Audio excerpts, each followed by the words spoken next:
This video is sponsored by Hungry Minds. The 4,739-ton Shiroganesan Maru was meant to be USS Rasher's 19th victory. Commander Hank Munson released a Type 14 torpedo. It was an easy target, but somewhere in the forward compartment, a torpedo operator's hand slipped. The poppet valves were open a second too long after launch. Seawater blasted in, nearly drowning the young sailor where he stood. Rasher lurched forward violently, plummeting into the deep.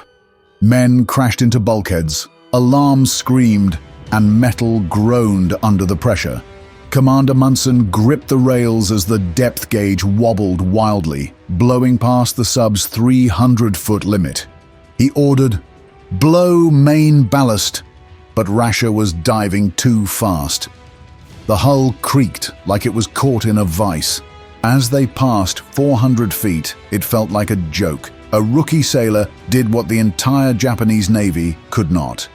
Passing 500 feet, the needle edged toward the red line, where a rusty tag read, "Hull Crush Depth." The sailors aboard USS Rasher relied on centuries of human innovation, from ancient navigation techniques to cutting-edge 1940s radar technology. Every successful torpedo attack combined old maritime wisdom with modern engineering breakthroughs. For us at World War II on TV, this blend of ancient knowledge and modern innovation is exactly what makes the book The Ultimate Guide to Rebuilding a Civilization so fascinating. Created by a creative group of artists, scientists, architects, and designers from around the world, this isn't your ordinary history book. It's something much more unique. What we love most about it is its incredible visual design. Over 400 pages feature handmade illustrations that look like medieval engineering drawings combined with modern technical diagrams. The high-quality matte art paper and stunning laminated cover make this a collector's piece that's as beautiful as it is educational. What's more, this book makes the perfect gift. Whether you're shopping for a history buff, a curious friend, or that person who already has everything. It's accessible for all readers, but packed with practical wisdom that connects ancient survival strategies with modern problem solving. The project's massive success proves there's huge demand for this unique approach to learning. Best of all, with World War II on TV, you can get 10% off. Just click on the link in the description and use the promo code WW2 on TV10. USS Rasher was new to the fight. She was one of the new and promising Gato-class submarines, fresh out of Manitowoc, Wisconsin. Launched on December 20th, 1942, Rasher was ready to prove that the technology held within its hull could really shift the tides of the war in the Pacific. At 2,424 tons submerged, she carried 6 forward torpedo tubes and 4 aft, giving her a deadly edge against many contemporary submarines. She packed a total of 20 21-inch Mark 14 torpedoes and could sail at a top speed of 21 knots on the surface and 9 knots underwater. It would take almost a year for Rasher to see action. She left on her first patrol out of Brisbane, Australia, on October 9th, 1943. Commander Edward S. Hutchinson had been tasked with a rather simple but important mission: to seek and destroy Japanese shipping around Ambon, Indonesia. At 12:30 a.m., the radar pinged for the first time. 2 Japanese freighters zigzagged through the night, wary and erratic. Hutchinson's instincts kicked in. He knew what the pattern meant: anti-submarine evasive maneuvers. They were scared. The tactic had been developed by Japanese skippers to make submarine stalking nearly impossible and lining up a torpedo even harder to accomplish. These enemy vessels were expecting a surprise, and Hutchinson was happy to oblige. The Rasher followed in the dark, and Hutchinson studied the zigzag pattern the Japanese vessels followed. More than once, he believed he was ready to fire, anticipating the spot where the vessels would be in a couple of minutes. But he waited, inching closer to improve his odds of success. With the rising sun, the Japanese ships were illuminated in the periscope. A pair of merchant vessels, oblivious to the predator in pursuit. Hutchinson ordered the tubes readied. He adjusted the angle, calculated the speed, and whispered for silence. Fire 1. Fire 2. 6 torpedoes launched, racing through the water. The crew held their breath. 4 of the silver lances missed wide, vanishing into the distance, but 2 struck Shiroganesan Maru, detonating mid-hull. The 3,132-ton freighter lurched, twisted, and began to sink. Men jumped overboard as Seawater rushed in. Her sister ships, panicked, dropped depth charges at random, blowing nothing but the sea around them. Rasher pulled back, slipping into deeper water as the wreck vanished below. The thrill was palpable, but so was the danger. Rasher had tasted victory, but the war was just beginning. By the end of October 1943, Rasher had one victory under his belt and orders to keep up the pressure. The South Pacific was boiling with Japanese shipping, and Hutchinson was one of the few skippers trusted to operate in the Makassar-Celebes corridor, a dense grid of shipping lanes bristling with warships and air cover. A lot to ask from a rookie crew, but Hutchinson wasn't asking for safe assignments. On the 31st, at 2:30 p.m., lookouts aboard Rasher spotted the masts of a lone tanker northeast of Celebes, near Watcher Island. Even from a distance it looked bloated and low-slung, its decks nearly awash. It was full of cargo. Crude oil, most likely. A priceless target. But Rasher couldn't get anywhere near. A Japanese floatplane buzzed overhead, circling the tanker diligently. The warplane forced Hutchinson to keep his distance, but he continued to shadow the ship from 7 miles away. For 5.5 hours, they followed the tanker, with no man aboard the submarine making a sound. Being patient paid off. At 7:30 p.m., the floatplane broke off to refuel. Hutchinson didn't wait. He came about and set up for an aft tube shot. Moments later, Rasher fired a spread of 3 torpedoes. The crew watched the stopwatch tick, then the unmistakable sound of 2 explosions.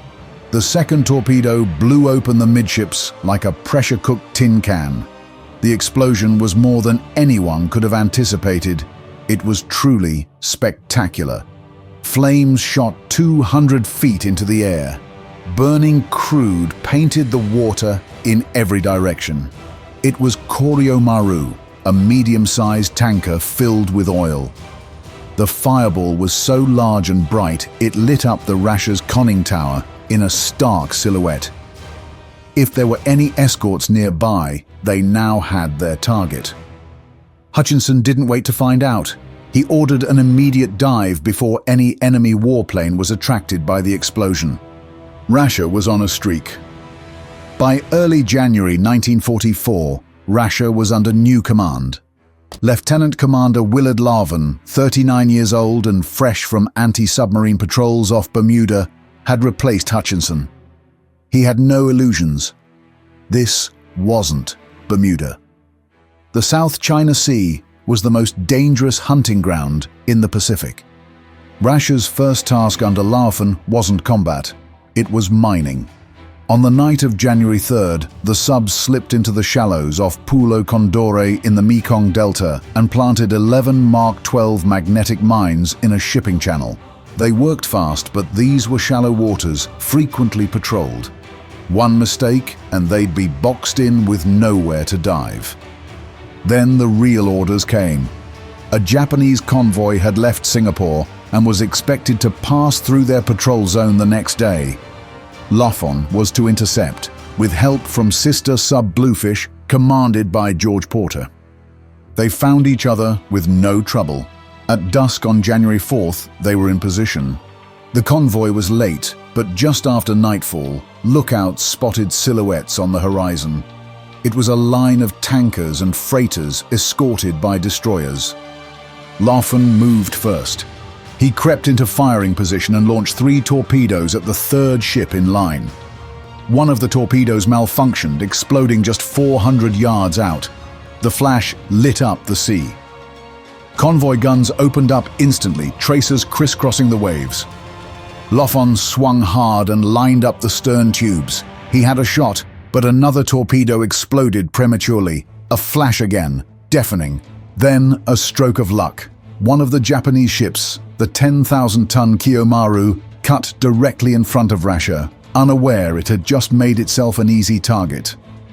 Larfin fired 6 torpedoes.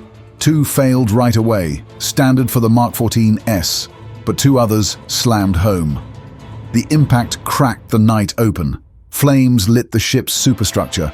Men on deck dove overboard. As Rasher surfaced to reposition, another target, Hako Maru, was spotted fleeing south, ablaze.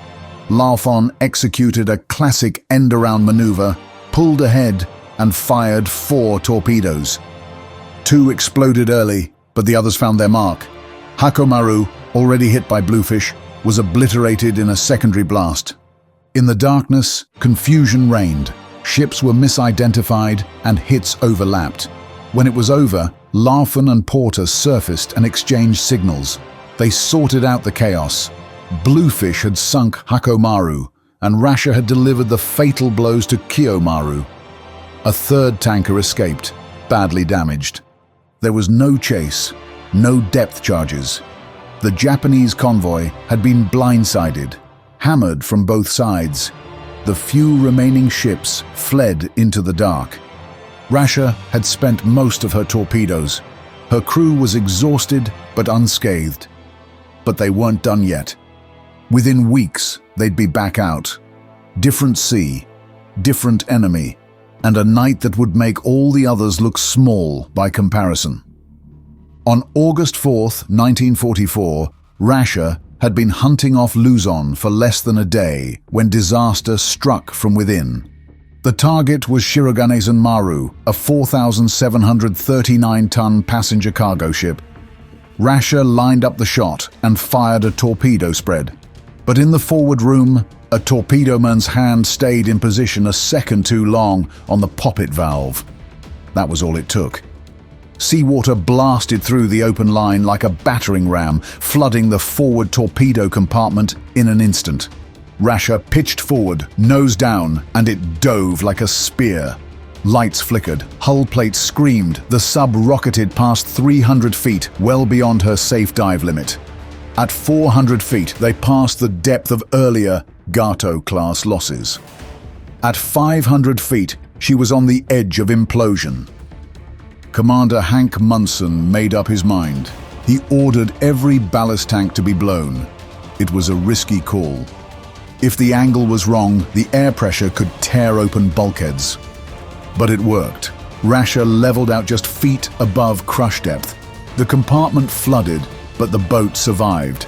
Barely. Munson didn't report the malfunction. There wasn't time. 10 days later, Rasher got another chance for glory. And this time, no human error would stop them. Just past midnight on August 17th, radar picked up a large Japanese convoy, codename HI-71, headed for the Philippines. Over 20 ships. Among them, Taiyo, a 20,000-ton escort carrier, and Taya Maru, a 17,000-ton troop transport. The largest targets Rasher had ever seen. Munson maneuvered to the convoy's flank in the middle of a typhoon. Surface visibility, 0. The sea was boiling. He had perfect cover. At 10:09 p.m., Rasher fired 2 stern torpedoes into an oiler, Taiyo Maru. The ship erupted in a massive gasoline fireball that lit the sky like noon. Escorts panicked, firing blindly. Munson used the chaos. He reloaded, turned, and fired 6 bow torpedoes. 3 slammed into Taiyo Maru, a 4th missed, then hit a second, unseen ship behind her. Moments later, 3 stern torpedoes struck Taiyo. The carrier sank fast, taking hundreds of sailors with her. In under an hour, Rasher had gutted a convoy meant to reinforce Japan's collapsing defense of the Philippines. The final tally, Taiyo Maru, and several others, including the 542-ton Eishin Maru, sunk or crippled. Over 52,000 tons were destroyed in a single night. A record-breaking assault. Rasher's patrol wasn't over, but her legend was sealed. When she returned to base, the numbers were clear. 18 confirmed victories, 99,901 tons sunk. She had outlived her torpedoes, outrun destroyers, outdove death itself. A hearty salute to hungry minds for their support. The ultimate guide to rebuilding a civilization combines ancient wisdom with modern insights in a beautifully designed package that makes learning irresistible. Grab your copy with 10% off using the code WW2 on TV10 at the link below.